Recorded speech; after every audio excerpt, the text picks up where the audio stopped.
Welcome back to Delmar Sports Insider. A lot of lacrosse this week, but several local baseball teams were also in action. Let's start with Kent Island visiting North Carolina on Monday. Let's jump to the third inning of this one. Mike St. Ledger is at the plate for Kent. He knocks a single through the left side. Jared Pisano comes in to score. Very next inning, Tyler Lowe is at the plate. He's going to dribble one down the third baseline, get past the first baseman. The throw there, St. Ledger comes in to score. Game would be knotted at 4 through 5 innings. You're going to want to pay attention to this, though. Check this out. Bottom of the 7th with the game tied at 5. Will Manship bloops a single into right field, and we're going to see J.B. Brown coming on in to score. Manship walking off in that single fashion. Hey. North Carolina 6. To Kent Island 5. Nice. All right, man, I'm going to take this one. Top dogs in the Parkside South, the undefeated Parkside Rams against North Carolina. We picked things up in the bottom of the third. Connor Shockley there with the sacrifice hit. Colin Green comes on in to score. It's 3-0 Parkside to the 4th inning. Grant Burleson just dealing. He gets Morgan Lotz looking questionable call. Then in the 5th, he would get his man Alan Southoff swinging. Burleson hurling 5 shutout innings of ball. Parkside takes this thing 3-0. The Rams now 6-0 on the season, riding on the back of Coach Holloman's stellar starting rotation. Unstoppable. What's up, Coach Holloman? Come see us next week. Easton traveling to take on Decatur on Tuesday. Warriors Grant Foster, Singland to left. That'll bring in Jaden Castle. And then check out Trent Weems. He's going to double. And Alec Rydell is going to tag up at home and come on in home to score. And then check this out. Weems, how many times we've seen it? He do it at the dish, and then he's going to do it on defense. Check him out in center field. Ooh. You might see that a little bit later. What's more impressive was that he was facing the sun. But Easton goes on to the road and beats Decatur 7-0. The Seahawks struggling, just 4-4 on the season, 0-2 at home.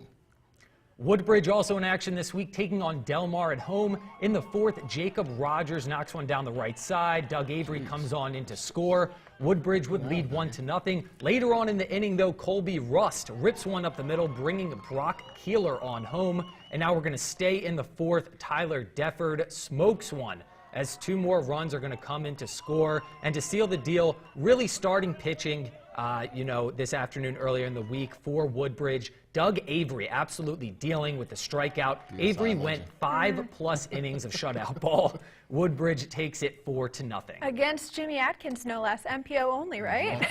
He's got that Thor-like hair going. He's mimicking Noah Syndergaard, indeed. All right, to the softball diamond we go. Easton facing Stephen Decatur, and we get it started with Megan centering here.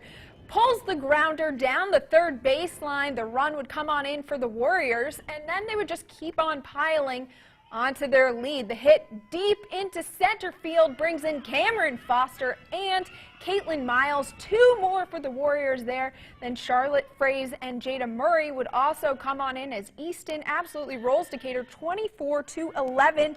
The Seahawks dropping their 2nd straight game. Lady Dogs of North Carolina hosting Kent Island. The Lady Dogs just had a hit-a-thon in this one. Base hit to right field scores Hayden Smith from 3rd.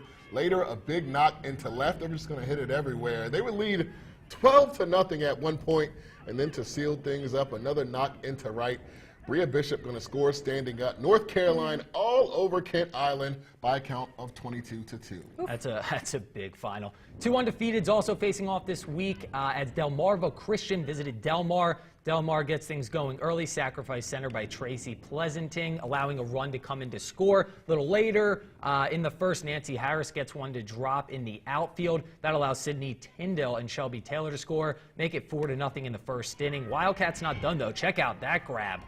Nice snag by Jordan DeFava for Christian. Later, the Royals trying to get on the board. Sierra Jones hits one to deep left field, allowing Aui Zitvogel to come around and score. But the Lady Cats kept calm, carried on. One more Delmar run as Nancy Harris touches home. Delmar hands Delmarva Christian their 1st loss of the year, winning big 7-1. Wow, all right. We'll see everybody out there with their blankets and stuff on. I know. It's not softball, there you go. All right, so still to come, we had a great baseball matchup. The Shorebirds back in town. They hosted the SU Seagulls. We'll be right back. My name is Paige Blyer, and I'm the pitcher from Cambridge South Dorchester High School, and you're watching Delmar Sports Insider.